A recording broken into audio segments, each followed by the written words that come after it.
Buenos días. Una vez más, comunicándome contigo y con todos aquellos que vayan a ver este video. Muy buenos días, bendecidos días, hoy y todos los días, hoy y siempre, ¿sí? Y algo muy importante que tenemos que pedirle a Dios, ¿sí? Y descansar en esa oración. Y es que se haga su perfecta voluntad. En los momentos más difíciles de nuestra vida, la confianza y la paz viene descansando y sabiendo que si confiamos en Dios, Él va a hacer su perfecta voluntad. Él va a hacer su perfecta voluntad, ya sea en medio de una epidemia, de una pandemia, ya sea transcurriendo por una situación difícil que estemos transcurriendo, ¿sí? Ya sea una enfermedad, ya sea un cáncer o una enfermedad que los médicos diagnostican, algo tal vez que no nos guste escuchar, pero aún en medio de esas situaciones, aún en medio de una adversidad económica, de una situación económica que la veamos que no está bien, nosotros tenemos que aprender a decirle, Señor, que se haga tu perfecta voluntad. ¿Por qué te digo esto?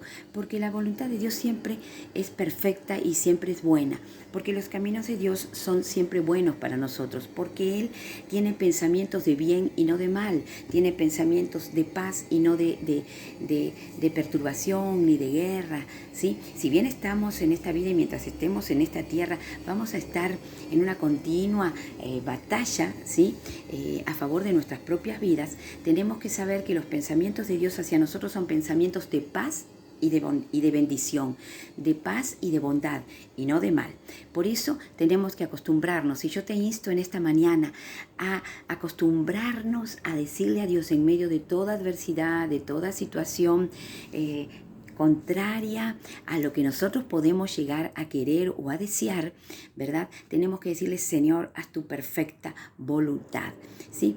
Sabemos que en la voluntad de Dios está nuestra bendición, porque Dios para nosotros quiere el bien y no el mal, quiere la paz y no la guerra, ¿sí? Entonces, vivamos esta vida en una continua, sí, en una continua batalla en contra del desgano, en contra de la depresión, en contra de la opresión, en contra de la enfermedad, en contra de la ruina y de estar mal económicamente. Sí, tenemos que estar permanentemente batallando y orando a Dios, pero también entendiendo que nosotros debemos descansar en su perfecta voluntad. Lo que no puede faltar en nuestras vidas es la oración, es la búsqueda de su presencia, es la búsqueda de la lectura de su palabra. Esas cosas sí no pueden faltar en nuestras vidas, ¿sí? Tenemos que leer su palabra, tenemos que caminar de acuerdo a sus estatutos y mandamientos. Cuando Dios nos crea a nosotros, Él pone estatutos de cómo tenemos que conducirnos, de cómo tenemos que vivir, ¿sí? Al alejarnos de esos estatutos es cuando nosotros tropezamos y nos lastimamos. Por eso, cuando llega la adversidad a la vida de los hijos de Dios, tenemos que saber que debemos confiar en Él.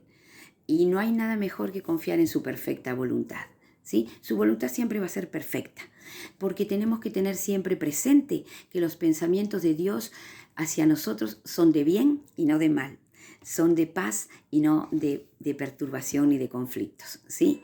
Pero también tenemos que saber que tenemos que cada mañana clamar a nuestro Señor, ponernos a cuentas con Él y decirle, Señor, este día lo camino en victoria, tomada de tu promesas, tomada de tu palabra y buscando siempre el rostro de nuestro Dios. Nunca te apartes de sus mandamientos, nunca te apartes de sus estatutos y nunca dejes esa confianza en un Dios que tiene para nosotros pensamientos de bien y de paz y no de mal.